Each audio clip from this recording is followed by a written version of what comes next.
Today's topic is one where the Bible is sort of silent on.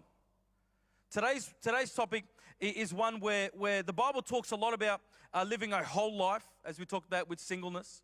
It talks about the intimacy of sex and why that's important. This particular one, the Bible's a little bit silent on. And as Christians, what we can do is when the Bible is silent on a particular topic, we sort of regress from it and don't want to talk about it. We allow traditions to come in and at play. And so this sort of season of life in relationship goes from pillar to post. You know, if you were alive 200 years ago, this is what you did. And if you're alive 100 years ago, if you're alive now, there's all these different things. It's whatever society sort of dictates is what the general consensus is. That's the way we sort of go. And it creeps into the church because it's a little bit silent. But like anything, last week when I touched on things like masturbation and whatnot, the Bible is silent on that scenario. So what you do when the Bible is silent about a particular topic is you look at the effects. You look at the outcome. You look at where it's going. You look at where will this behavior lead me to? Even though Paul says that even though I can do all things, not everything is beneficial for me. Not everything is wise to do it. And so you've got to look at those scenarios. And so looking at the Christian values, the biblical values, looking at Christ-centered behavior, we can piece together a particular way to do this type of life or type of season of life. If you turn with me to the book of 1 Corinthians chapter 10, verse 31, this applies to all areas of life. It says this, "Therefore, whether you eat or drink or whatever you do all to the glory of God." Do all to the glory of God. Little g, glory of God. If you remember, I spoke about this a few weeks ago. Little g, glory of God, talks about His worth, His value, His intrinsic nature. And so whenever you do all things to the glory of God, what it means is you honor God with what you do. You don't increase God's capital G Shekinah glory. No one can do that. It is infinite. It's all powerful. But you contribute you bring glory to God, because when people look at you, when people see you, they see that there is an honor around your life towards your God. And so people say, well, they're serious. So like some atheists, famous atheists have said over time, that if Christians actually behaved like what they say they believe, they should be the most passionate, loving, caring, truth-speaking people on the planet. They should be the most excited, passionate people on the planet. It's true. Because if we behaved like what we actually believed, that we say we believe, then why are we not passionate? Well, why are we not getting up in the morning saying, God is a great God?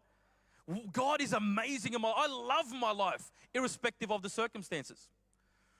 How do we take what is happening in our world and overshadow what God is and who God is in our life?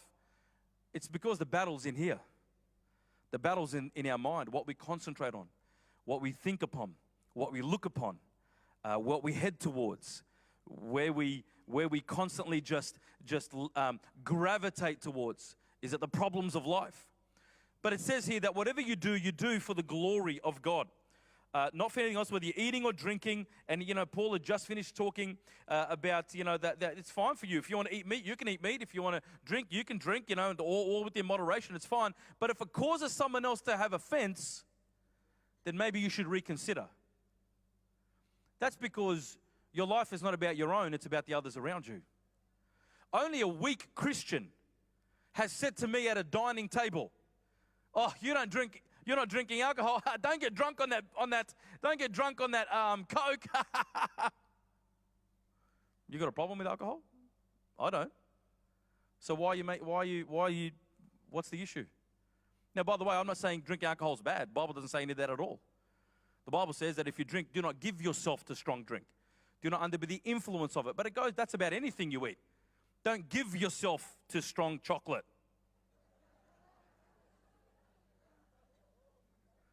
That was a bit harsh, wasn't it, for some people?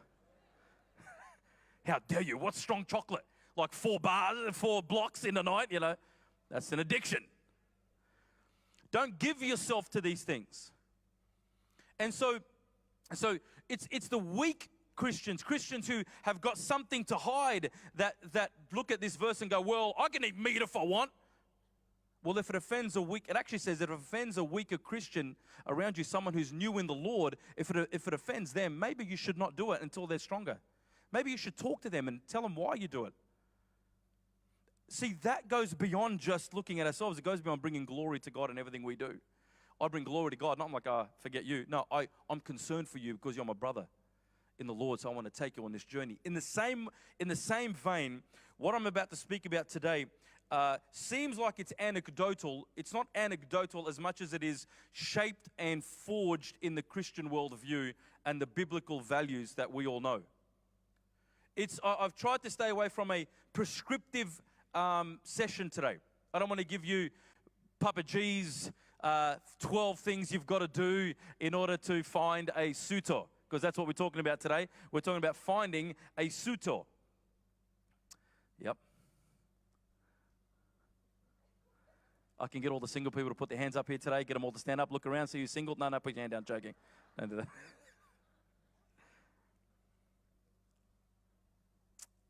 I don't actually like the concept of dating. The word dating means something in particular, but every decade it takes on a new meaning. The word dating goes from meaning seeing someone that you're really interested in to now just having casual sex. The word dating now means, in the world, if someone says, oh, I'm dating, oh yeah, we're dating, basically means we are sleeping together and living together. And so the concept of dating, I'm not too crazy about, especially in the world that we live in today. I understand you might use the word, but this season of life is already tumultuous anyway. This season of trying to find a suitor is already tumultuous, and you can end up going through a whole stack of unnecessary pain. Literally.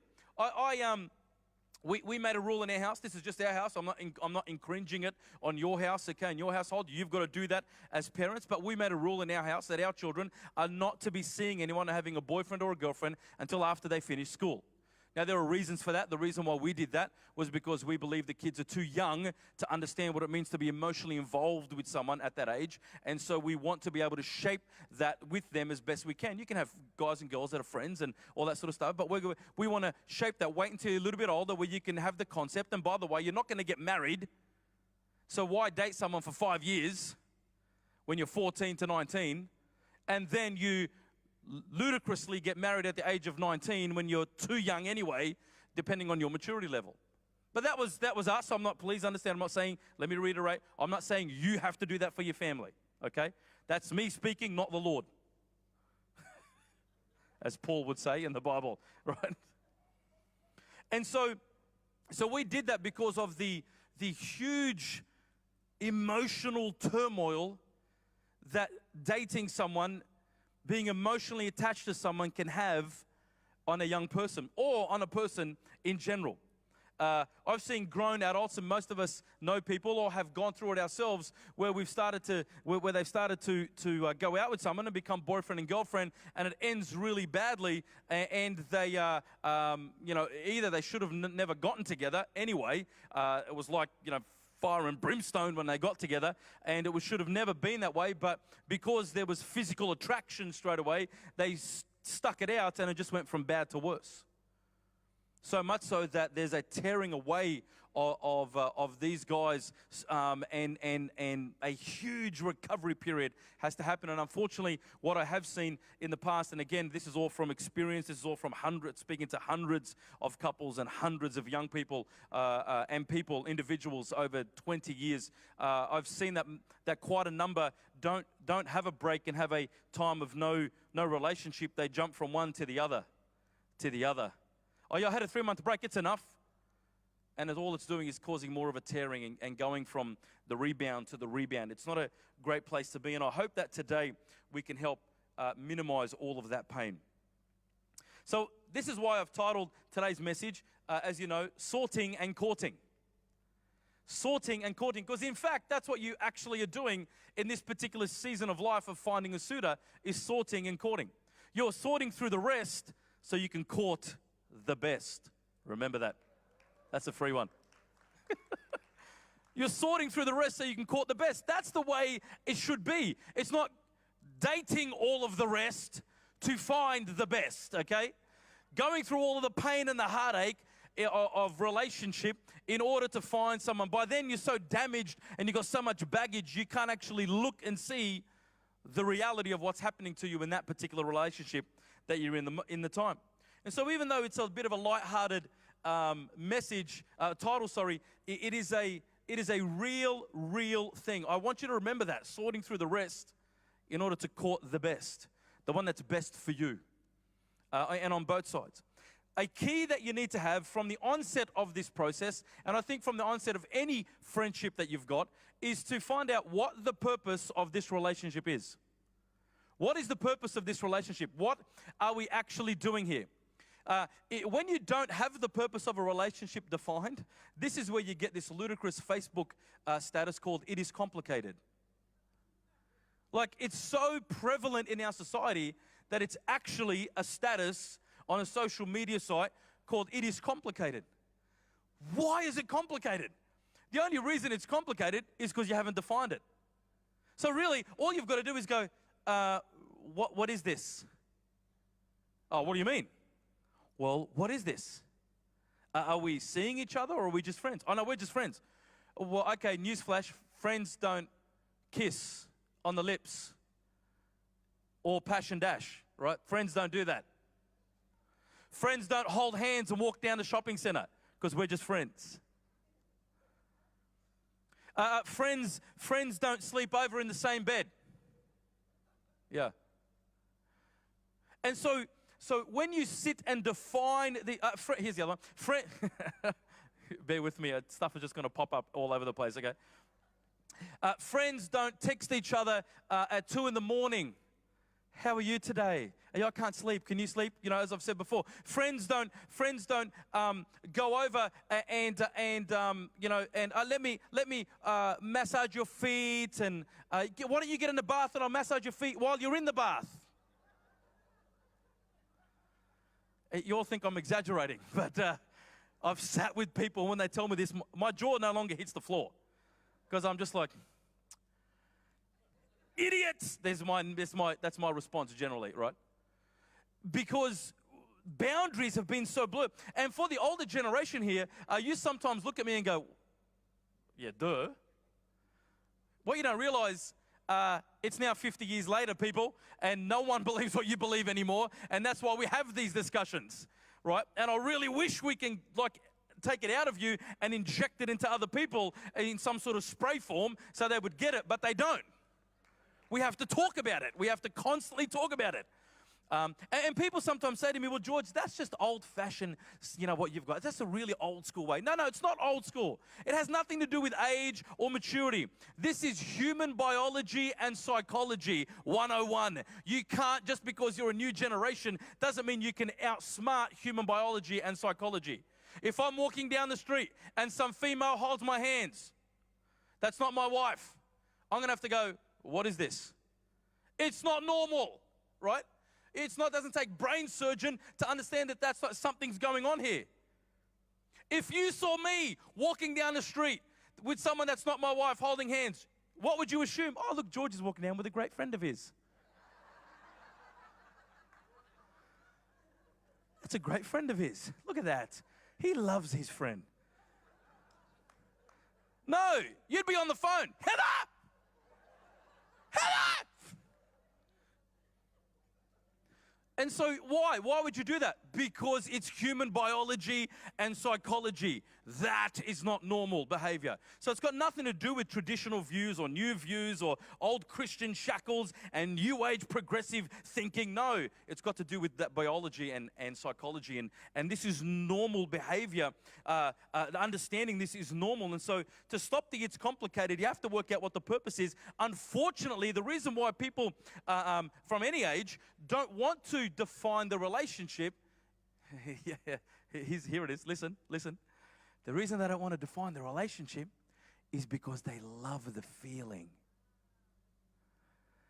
We love the feeling of being wanted. We love the feeling of someone having it might be a physical interest in me or an interest, but I don't want to say anything just in case I scare them away.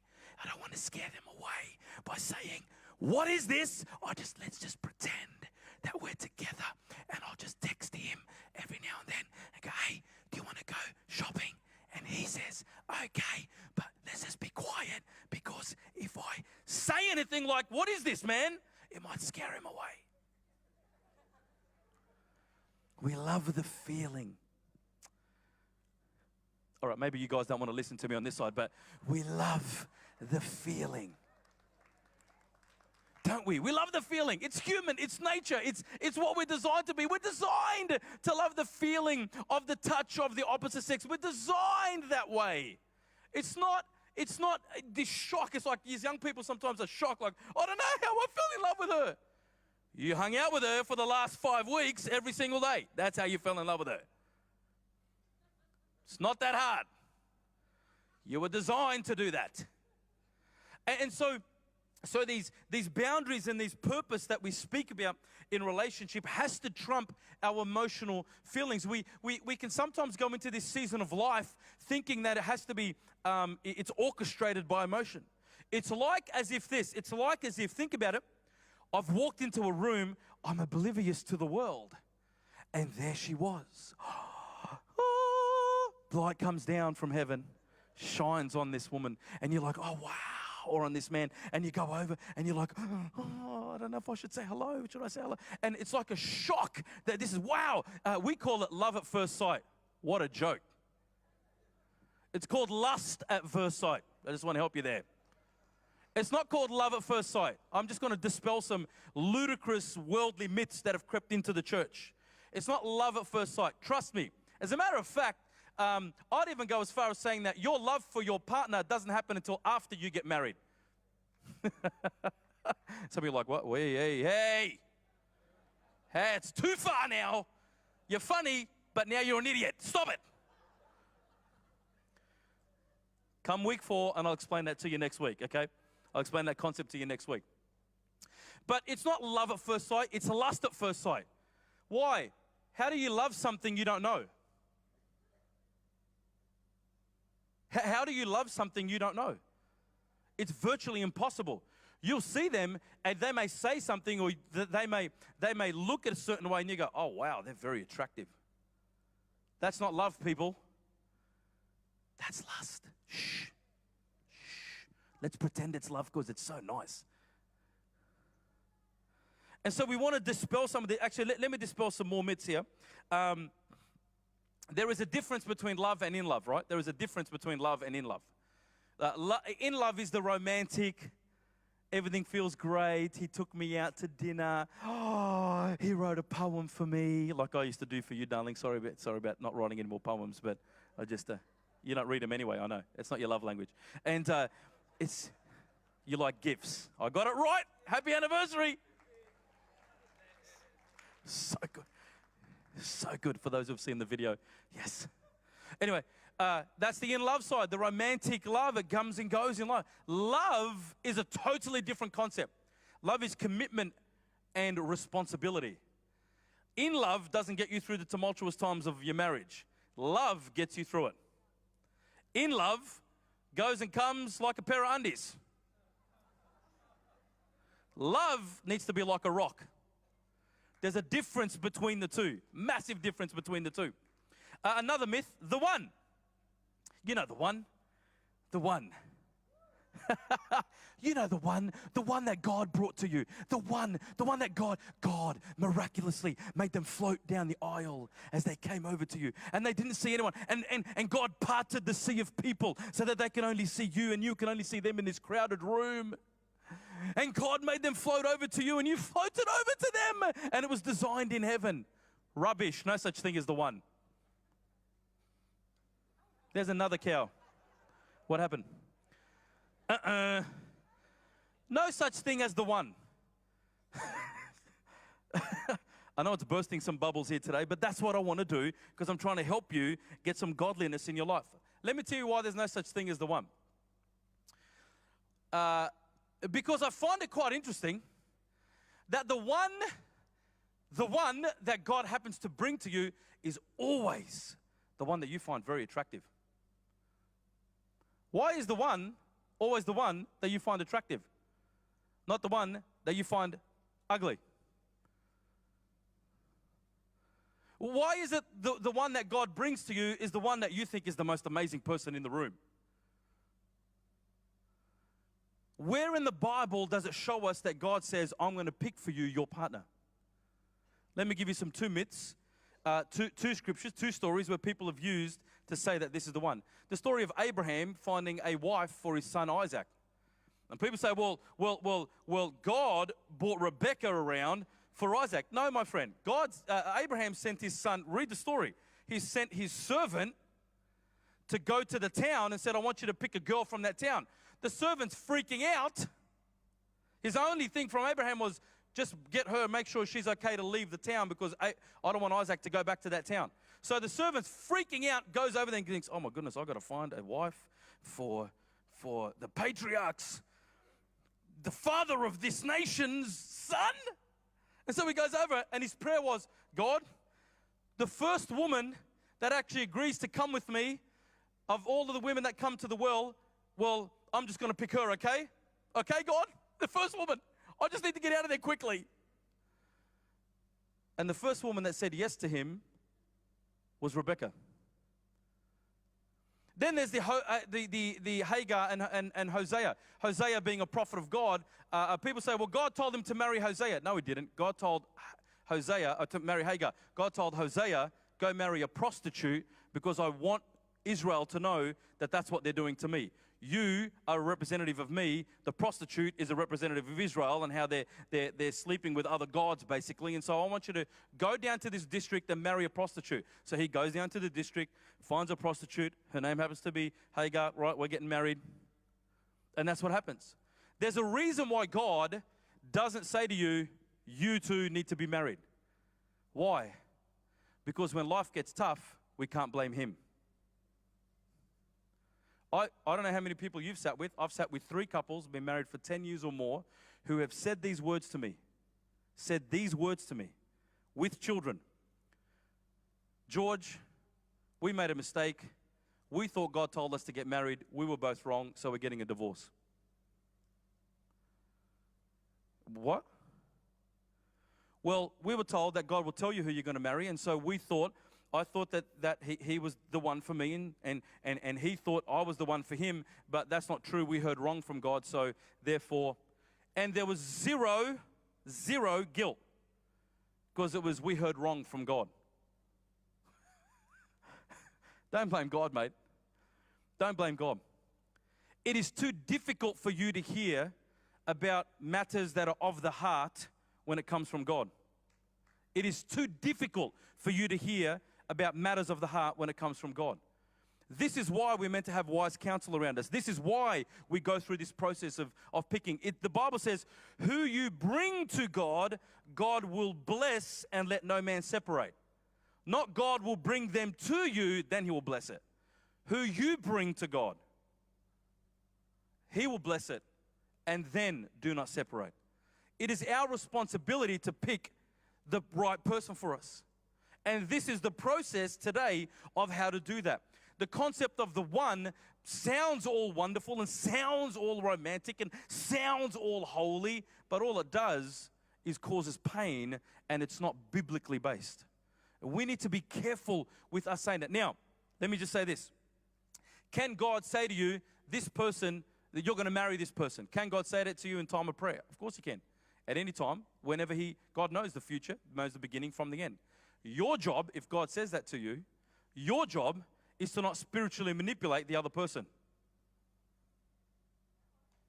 If someone has ever said to you, God told me to marry you, we're meant to be married, that's called spiritual manipulation.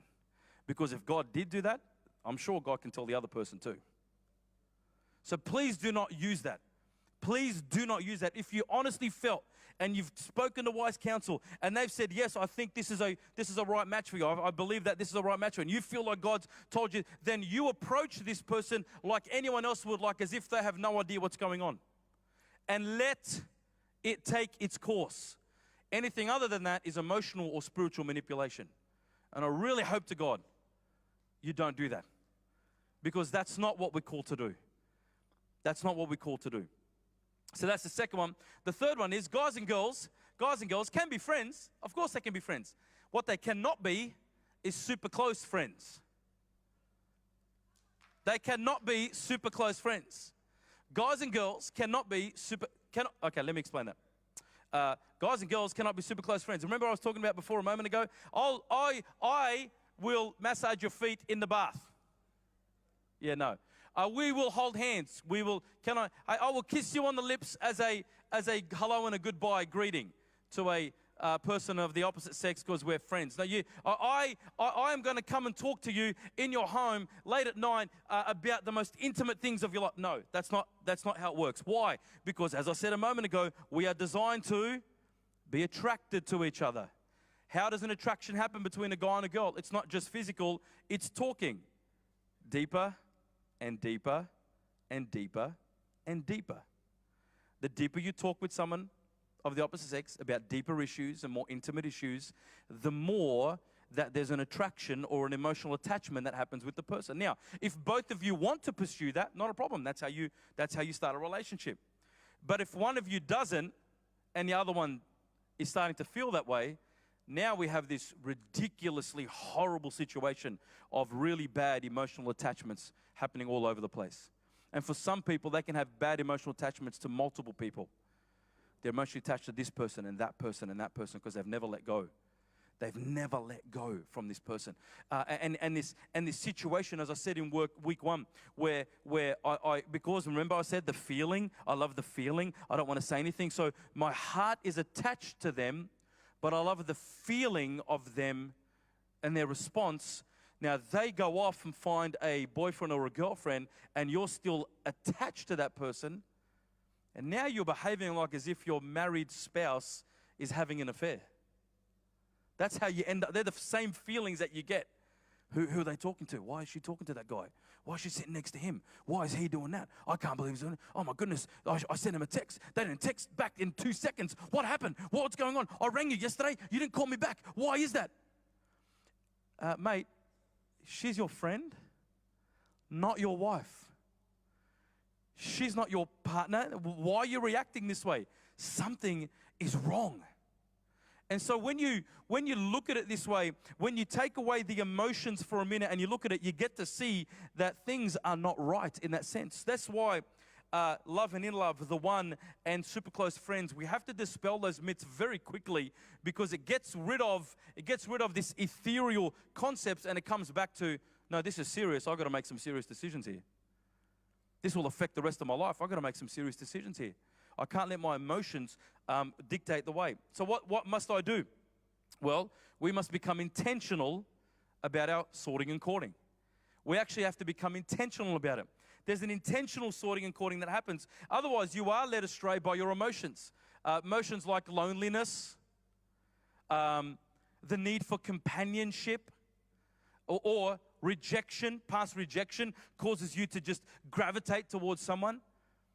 Isn't it? Have you ever thought to yourself, if you've got any family members or friends who go from one bad relationship to the next, to the next, to the next, you sort of go, what is happening here? What's going on? How do you keep finding the same type of idiot every time? How do you keep finding the same guy, bad boy, every time?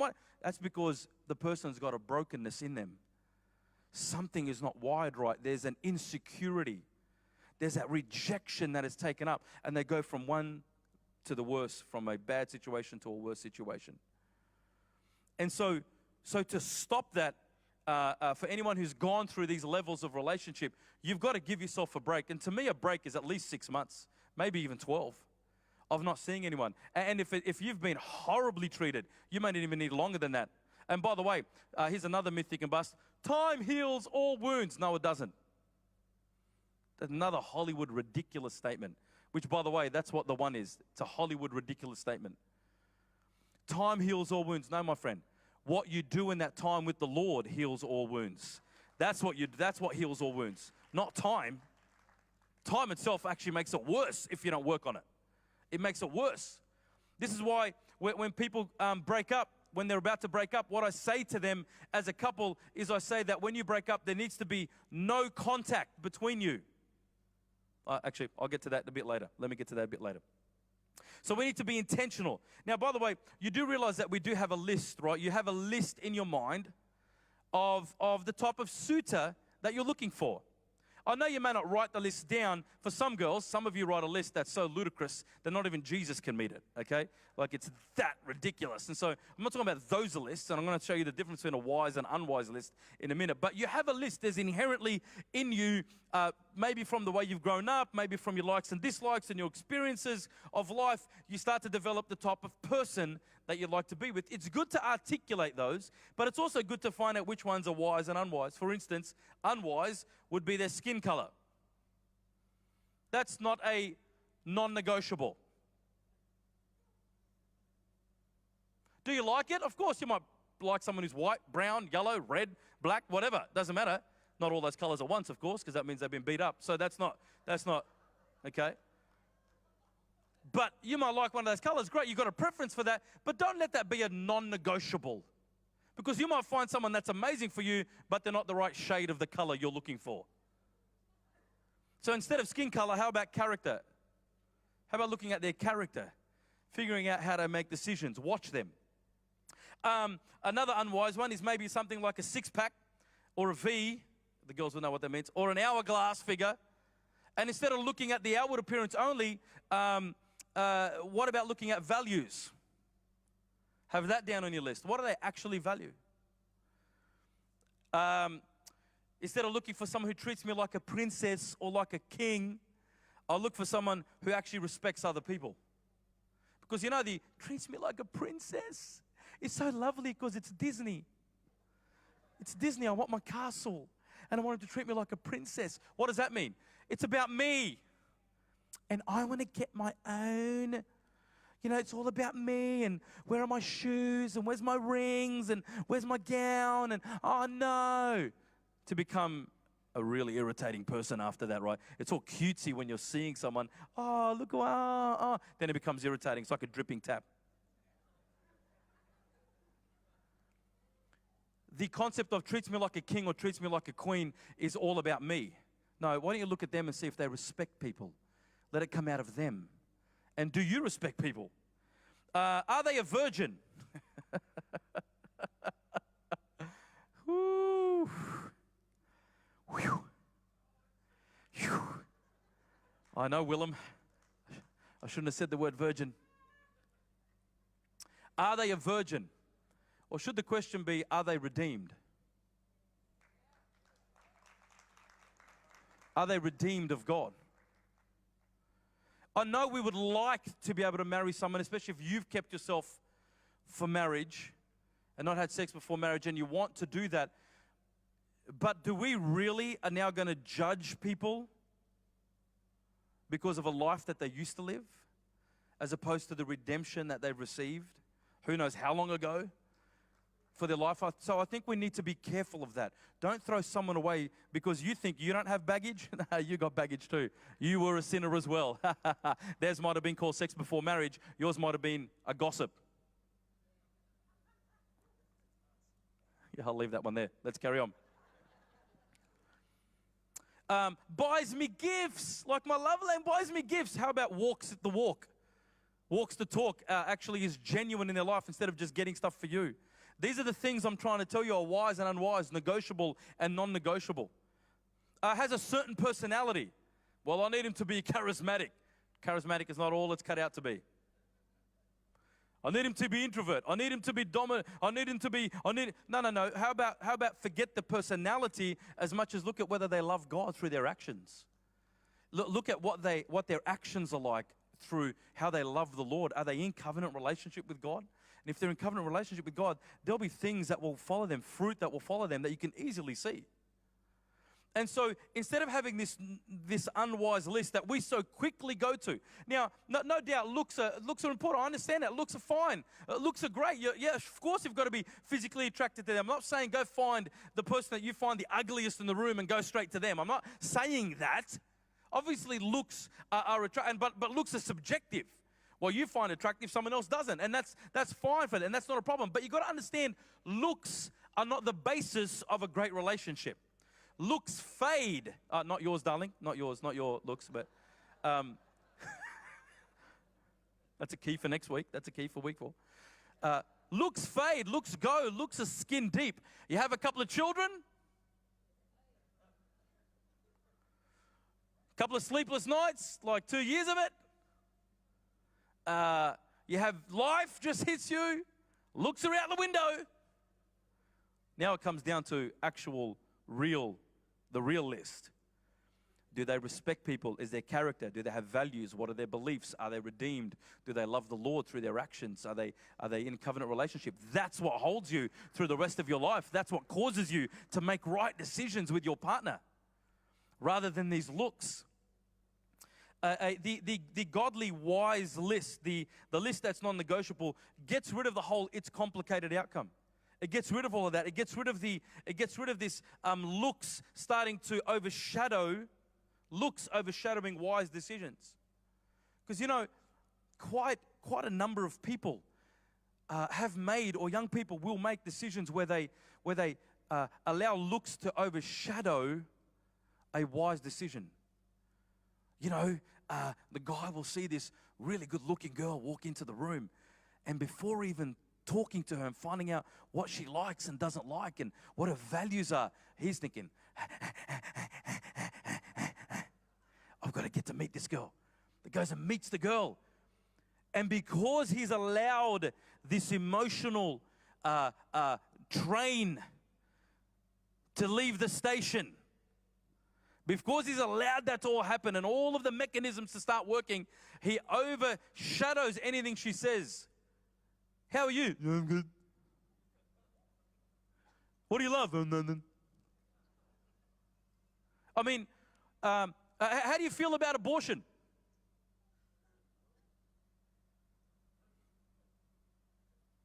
I'll come to that in a minute. We allow these looks to overshadow so many deep issues, and then we wonder why we're having problems. There's been times I've done pre-marriage counseling in the past, and couples have walked into my room fighting like cats and dogs, like at each other's throats. And I look at them and I think, there's some basic stuff here, guys. There's some basic stuff here we're fighting about. Should you guys really be married? Yeah, we love each other. Woo! There's that word. No. You're in lust. Because love doesn't act like that.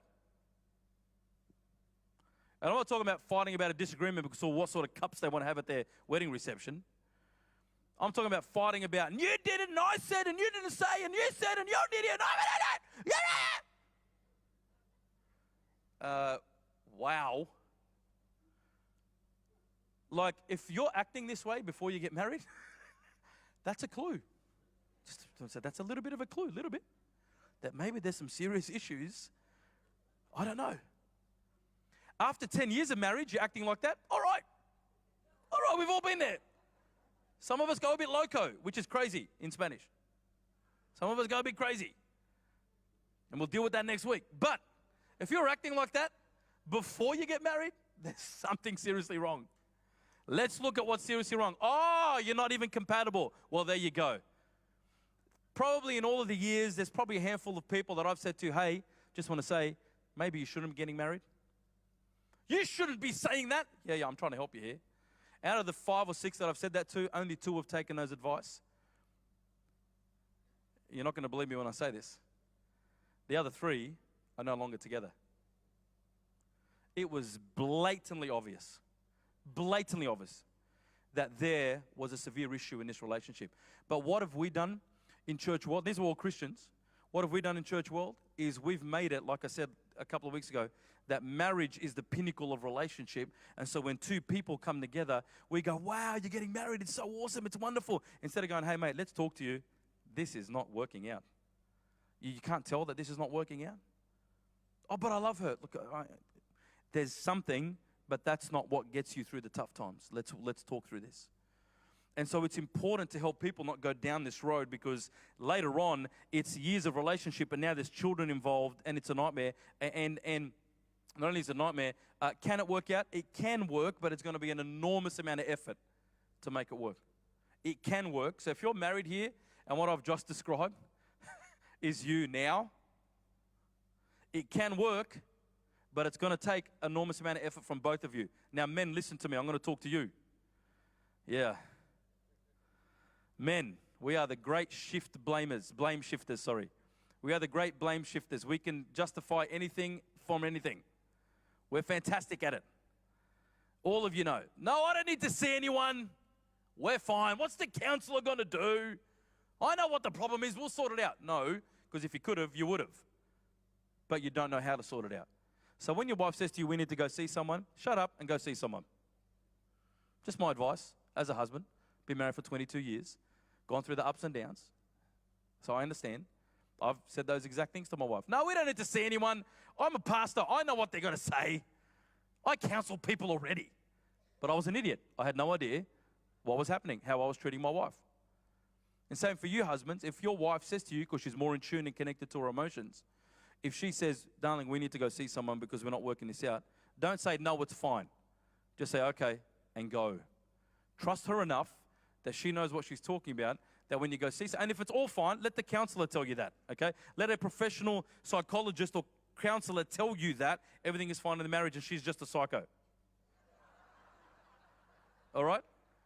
Don't you come up with that summation. Let someone else tell you that.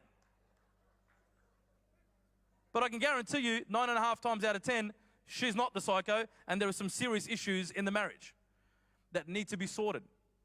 And but that all comes back to, how do I start with this relationship? What should I do? So you got the wise and unwise list. You got God's involvement there. And then obviously we have this process as you're going through it. How do I start this somewhat of an interview process when I'm looking for a partner?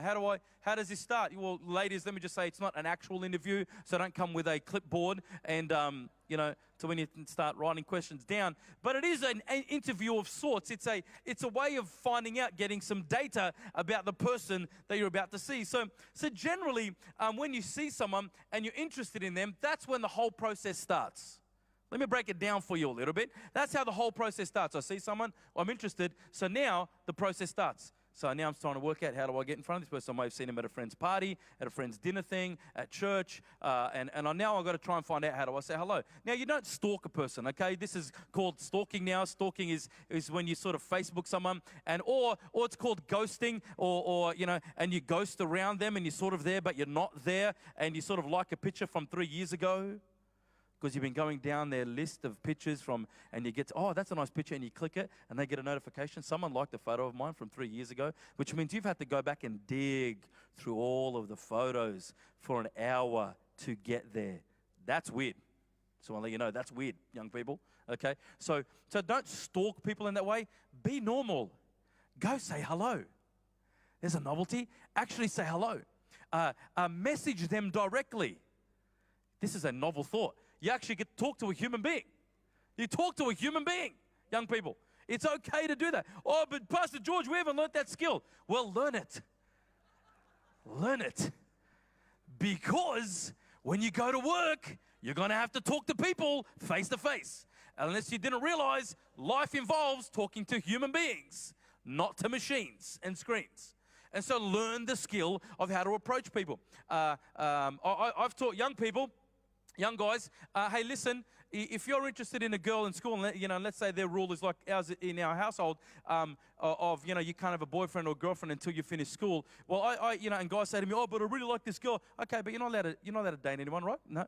Okay, well, why don't you learn the art of going to talk to someone that you find very attractive? Learn the art of being able to say hello without being all shy and bashful, and no one's better than you. Just go say hello. Learn the art of asking normal questions like, how was your day? What movies do you like? Hey, did you watch so-and-so on TV? Oh, yeah, it was really lots of fun. How was sports last week? Ask normal questions about the person. Learn that skill rather than like, I'll message you, and then you walk off. These are the skills we've got to learn. And then, so in this process, there are two things that happen when you ask. Either there's a ask and reject or an ask and accept. Just want to warn you guys. Now, let's go with ask and reject. Guys, Guys, I know I'm 44, and I know it may seem old to you to say this, but guys, please, for the love of the Lord Jesus Christ, ask a girl out. Guys, do the asking, please. Be a man. Now, does that mean girls can't ask guys out? No, of course you can ask guys out. It's not a problem. You can do that. But if that's because if that's the effect of guys not asking girls out because they're losing their masculinity, please find it. Ask girls out. It's okay. If a woman has to go through labor and childbirth, a man can handle a little bit of rejection. Trust me, I've been to 5 of them. I'd rather be rejected every day of my life than have a baby pop out.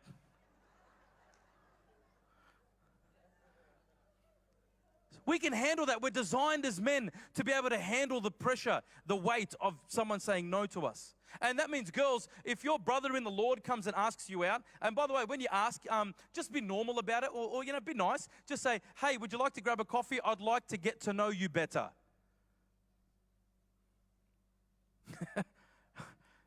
Some of you look at me like, what? I can't ask that. Hey, would you like to grab a coffee? I want to get to know you better, if that's okay. And then if you, girl, are not interested in that, then what you say is you don't go, see you later, and walk off with you. No, that's not how you treat the person. You don't get all gangster on them and ghetto, okay, and laugh at them in their face. You don't do that, nor laugh at them behind their back. With your friends, you say, thank you so much for coming to ask, respectfully, but I'm not interested in that way, if that's okay. Done. Now, guys, if the girl says no, don't go stalk them on Facebook for the next 2 weeks, please. If they say no, let it go. Write that down. No means no. Let it go. Find someone else.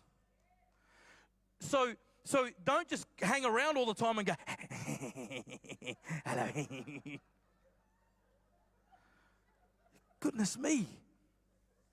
If they say no, let it go. It's okay. Take the hit, guys. Wear the pain. Take the rejection. Move on and just carry on with life. We're designed to. With God, you can do that. It's okay. And girls, don't go back to your friends and go, can you believe George just asked me out? Loser! Like, no, you don't do that. Okay? Don't do that. That's not nice. That's not what being a Christian is. Just be nice. Why? Because we're in a fish bowl called church, and you're going to see them next week. Be nice. Don't be arrogant and rude. Be respectful. Girls. Guys, ask. Girls, say yes or no. It's okay to say no. And the reason why I'm saying those sentences about how to ask and how to reply is to give you an idea of, because I know it sounds basic to some of us in here, but to others, they don't know it's okay to ask that. Can I tell you that the first time I preached this message in 2007, I think it was, or 8, the following year, 11 weddings I did from a young adults group. 11 weddings. 22 people found each other within the young adults group. Whew, I had to give myself a break, then preach it for a few more years. It's a lot of weddings. And so that's the ask and reject. Ask and accept, okay? So ask and accept. You go out, you ask, let's go have a coffee. Now, by the way, girls, if you say yes, let's go have a coffee, that doesn't mean you're automatically going to get married. Girls, okay, just because you say yes, come back to today. Don't let your brain go to 6, 12 months from now like, oh, what, my name? I'll change my name to his last name. What does that sound like? Oh, I start to put, my name, Loves, and then I do the little questionnaire, the answer thing, and, 74%, that's bad. Nah, can't go out. No, please, come back to today. Come back to today. Don't go all the way out there. Why? Because you're not giving yourself the best chance to actually find out about this person. Your head's already in, we're going to get married. No, you're not getting married. This is a coffee. Coffee, people. It's okay. It's a dinner. It's a coffee. You go out. And girls and guys, the things you want to find out about the other person isn't about the future stuff. You don't want to find out their dreams and aspirations and inspirations and things that he wants to do 10 years from now. It's irrelevant. Stop living in la la land. Come back to today. Find out what his values are or her values are. Find out what their family is like. Is it normal for them to have a dog sleeping on their bed every single night and he can't go to sleep unless there's a dog on his bed? You want to find that out now. You don't want to find that stuff out later. Find it out now. Because you might hate pets in the house. You don't want to find that out once you've said, yeah, I do. So you want to find out things about, girls, how does he treat his mum and his sisters and his aunties? That's a big tell. It's a big tell. And if he says to you, whoo, if he says to you, no, my mum's just an idiot, and my auntie is just a psycho, and my sister's, no, really, all the females around your life are psychos? Or maybe it's the way you treat them. Maybe it's the way you respond to them. Whew. We'll find out how he does that. Look for that. Look at the past relationships. So how many past relationships have you had? Oh, about, do we really need to know that? Yeah, I'd like to know.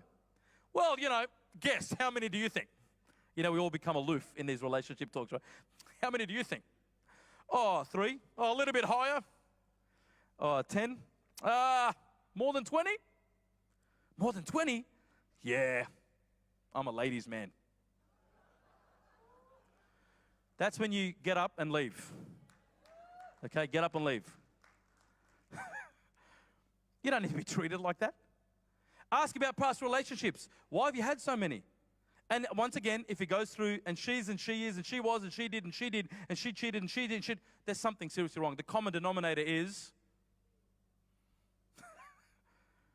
something's not right. I just said it a little while ago.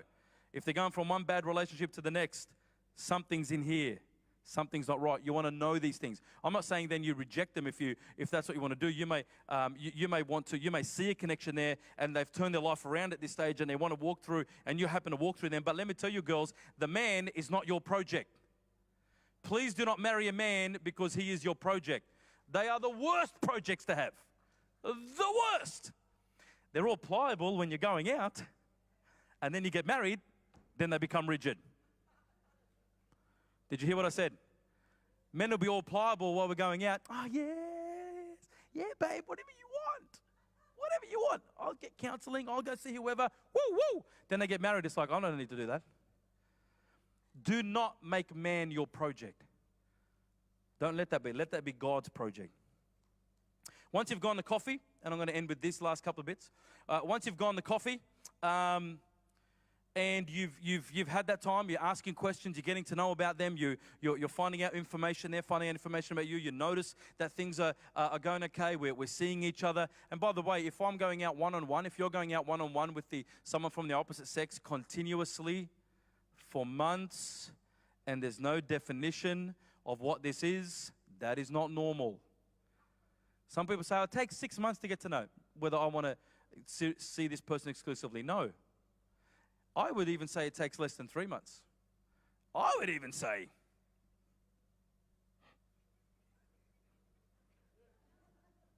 5 dinners before you know whether this is a person that you can see a possible intentional courting with. I don't need 22 dinners with this person and Netflix and chill to figure out whether I want to pursue a relationship with this person. That's not how it works. Now, if you're in a long-distance relationship, it's going to take a bit more time because there isn't this physical aspect. There isn't this seeing each other and other people being around you, being able to give you their wise advice about. And so, but there is a lot more talking that happens in a long-distance relationship, and so there's a lot more deeper connection. But you've got to be aware of that because you want to know. So, in a long-distance relationship, what I've advised people to do is make sure you try to be with each other. Come to the person's town or to the person's city and spend time with their family. Don't live in the house with them. okay? And be around their family, and you be around theirs, and get to know them. They get to know you, and you can help accelerate that a little bit more in that long distance relationship. And so make sure you do that. But in a normal relationship where you live in the same town, goodness me, there doesn't need 22 times. You should know fairly quickly. Okay. Maybe a few times, 5, 6, 7, 8 times we've gone out to coffees. We sort of, I'm getting an idea. Okay, I'm liking what this guy is saying. I'm liking these values. I'm liking the decisions he's making. I've watched him with people around him. I've seen him in a group setting. That's why group settings are so safe to be able to do that with where possible. Now, once you start, and by the way, here's a tip for you. Physical touch greatly and unwisely accelerates this whole process. So if I start touching you and massaging you and holding you and making love to you and kissing you before we've gotten married, or down right back when we're deciding whether we're going to see each other, instantly you go into automatically seeing each other. And when you shouldn't have never done that because it was never compatible. But the physical touch has forced you to go down that line. So be aware of that. And so make sure you do that. Now, when it comes to where do I go from there? Well, look, if you started courting someone and you started to see them exclusively and you guys are boyfriend and girlfriend and now you're pursuing this, to me, honestly, in all of the years that I've seen, within 6 to 12 months, 6 to 9 or 6 to 12 months, you can get to know whether this is someone I want to spend the rest of my life with. If I see a couple and they've been together for 5 years as dating, and you ask them, do you guys want to get married? And one of them says, I don't know.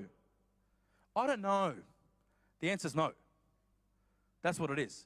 It doesn't take that long to find out whether I want to spend my life with this person. I'm not saying you get married then. I'm saying within 6 to 12 months of being around this person, you get to know. I've known all about them. I've seen their values. I've seen the way they treat people. I've seen them in different situations, in difficult situations. I've seen them now be comfortable and be themselves and what they're really like. You get to see all of those aspects in order to make that decision. That's why you have a list. That's why you have this godly, non-negotiable list, and see if they meet those things, and they see if you meet those things too. And so you work through those. Now, if it's not going to work out, there's this thing called a breakup, and you can actually break up well. Breaking up well is very possible. It is very possible. A couple of boundaries to breaking up with someone. I'm not talking about divorce. I'm talking about breaking up here. Breaking up is quite possible done well. Breaking up happens, and I hope it's not from a unfaithfulness in the relationship. But if you're realizing that it's not working out, one of you, then you've got to tell the other person, it's not working out. My heart's no longer in it. It's done. Give them reasons, please. Do something like that. Like, try and have this discussion. It's not going to always be lovely and angels and nice, but because there's a breaking away. But once that happens, then you stop contact with the person. Once you've broken up with someone, you stop contact with them, which means you delete their phone number out of your phone. You're no longer friends with them on Facebook, watching everything that they do. You block them. You delete them. I know it sounds harsh, but you've got to do this, and I'll tell you why in a minute. You stop texting them. You stop thinking about them. Because the Bible tells us, as a man thinks in his heart, so is he. Your thoughts generate your emotions. That's how you become. It's not you just happen to feel something for someone. No, you are thinking about them that started your emotions that attracted you to them. And so in the same way, you've got to do it in reverse. I've got to stop my thoughts to wind down my emotions for this person in order to break free. Your job is not to counsel your ex-partner through the breakup. Your job is not to counsel them through the breakup. Oh, I'm finding this really hard. It's okay. It's all right, Matthew. It's fine. Look, it's okay. Just call me if you're having trouble. No calling. Once you've crossed the line into relationship from friendship, there's no going back. You can't go back to friendship because you've crossed the line into depth, into intimacy, into relationship. You can't go back to friendship. That's why 20 years down the track, if you've broken up with someone and they walk in the room and you're married and you haven't broken up well, when they walk in the room, that's why you go, oh. The reason why you go, oh, is because you never wound down. You covered it with another relationship, but you never wound that down. And so you got to wind down those emotional attachments, and that takes months.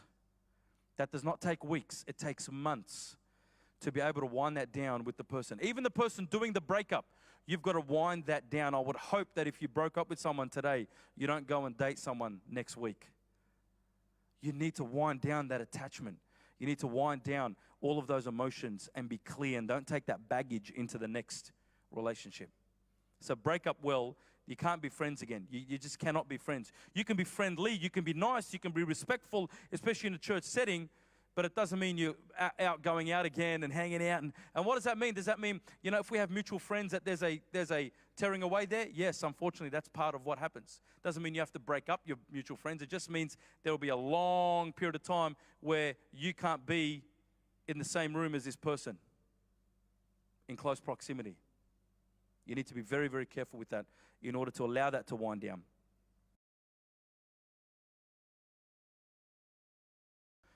What are some signs that your friend is ready to move from friendship into a relationship? Very good, very good. There are some key signs that happen when someone is ready to move from a friendship to a relationship. And that is, hopefully they know what they're doing. And it is things like asking you out directly. This is why I said we have to say the words that are very clear to understand. I would like to get to know you better. It's defining the relationship. If you are with a friend, and here's the thing about those 11 couples that I said once I spoke this the first time, they went and got married, the following 12, 18 months, is because what happened was they weren't noticing the people that are right under their noses. These friends that they grew up with in youth group and the friends that they grew up in church, and all of a sudden they noticed them. Oh, wow. Because I heard you say something, or I was looking, I actually defined my list, and wow, you are part of that list in my life. And so the way you start to find out is let the person ask. Or ask the person. I really would like to get to know you better. Otherwise, we're playing games for weeks. Do they want more than friendship? Is that what we've got? Is that what's happening here? What's going on? They ask me out. Like, here are some things that mesmerize me, guys. Is when a girl says to me, oh, yeah, he asked me out and he paid for dinner and he's done that several times, and he picks me up and he drops me off, and he's a gentleman. He opens the doors, he closes the doors, he pulls out chairs. By the way, young men, chivalry is not dead. Bring it back. Open doors, close doors, pull out chairs, pull back chair. Do it. I do it all the time wherever I am. And if a woman walks past and says, I can do that myself, which has happened multiple times, I've just said, I know you can. I'm just trying to be nice. And they walk off. Fine. No, I don't have an issue. I'm not doing it because I need anything from you. I'm doing it because I'm trying to be nice. See, if I need something from you, then it hurts what you said. Anyway, so guys, do that. But, girls have said to me, they've opened doors, they've closed doors, they've paid for meals, they pick me up, they drop me off, they're really gentlemen. They ask me out, we go to movies, okay, he wants to be your boyfriend. Oh, no, he hasn't said that. That's what a boyfriend does. That's the definition. If it smells like one and it acts like one, it probably is one. So just there. One more, because I like this. Sorry, guys. I know we're over time. One more. Let's go. One more. Do I have one more question? Oh, here we go. Can you have a guy best friend if they are gay? Is that the one that came up here? Yes. Can I have a guy best friend if they are gay? You can have a guy, a friend, not a problem. All good. I don't care if they're gay or not. One day you're going to have a partner. And your partner is not going to want a best friend that's a male, gay or not.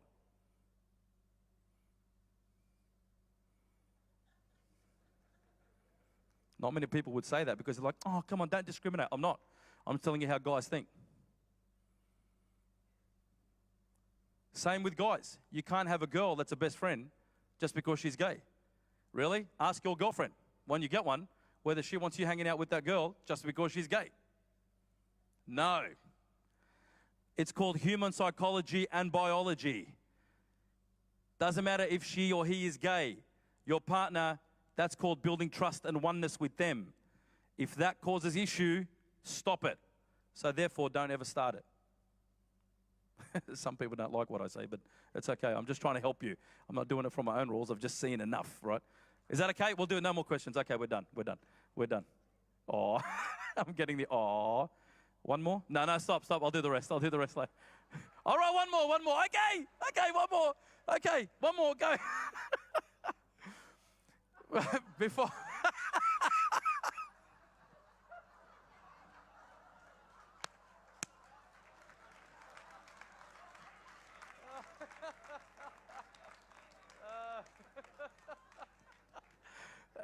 Anonymous has got major issues with this Arab pastor, don't they?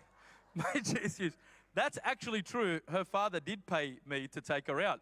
But that's just what he did, didn't he? He did that to everyone. Peter did that to everyone, didn't he? All of them. No, it's not. Oh, yes, it is okay. Yes, it is okay. I just want to say that. Yes, it is okay to do that. It's called arranged. Anyway, now that I have 3 daughters, I'm all up for arranged marriages. Trust me. I know. I'm all up for them. Before that, I was not for them, but now, yeah. One more. Let's do one more if there is one more. Oh, you're hilarious, Anonymous. Is there any more?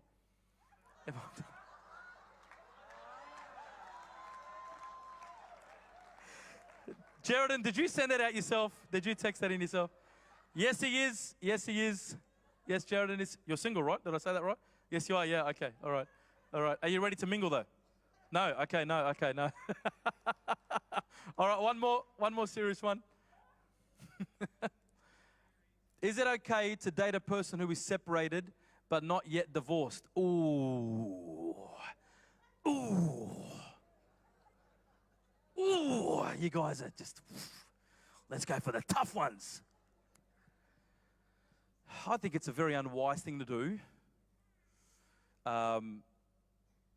Not yet divorced. I understand. See, you got to understand what divorce is, right? And I'm going to talk a little bit more about this next week. But divorce isn't just a piece of paper. In the eyes of God, divorced, according to Malachi chapter 2, verses 13 to 16, is when the husband treats his wife treacherously. That's what it says. When you treat your wife of your youth treacherously, or some translations are with cruelty, which means no love, care, and protection, in the eyes of God, that's divorce. You've divorced. You've broken the marriage vows with your partner. The paper is a piece of paper that it's a law. You've got to do it. And I understand that, and I'm saying it's an unwise thing to go and start a relationship with someone who hasn't gone through that process. And anyway, it takes a year and a bit to get there. And so you want to make sure that they've wound down from the baggage of the last relationship. Because trust me, divorce is never a walk in the park. Divorce is never a woo, that was awesome. It's a nightmare. It's called the worst type of death. And so you've got to make sure that they've walked through that before they jump into another relationship. And so just be careful with that. But you've got to realize divorce could have happened in a marriage years before. There's zero emotional attachment, zero connection. The husband or the wife has got nothing to do with the other person, but they've stayed for whatever reason, the kids or whatever's happened, and there's been zero connection. And so the winding down has happened. But even still, I would be very, very careful to ensure that just wait until the person has broken all ties with the last relationship before you start going down that line. I think it's just a lot wiser to do that. Okay, I think it's a lot wiser to do that because it just makes sure that everything is set right. And it also means you're beyond reproach. You're beyond reproach. Your name is beyond reproach. You want to make sure that it's all okay. The divorce is done. It's finished. That part of my life's gone all the way emotionally, physically, spiritually, and now legally. And so therefore I can carry on with my life. Okay? All right, we're done.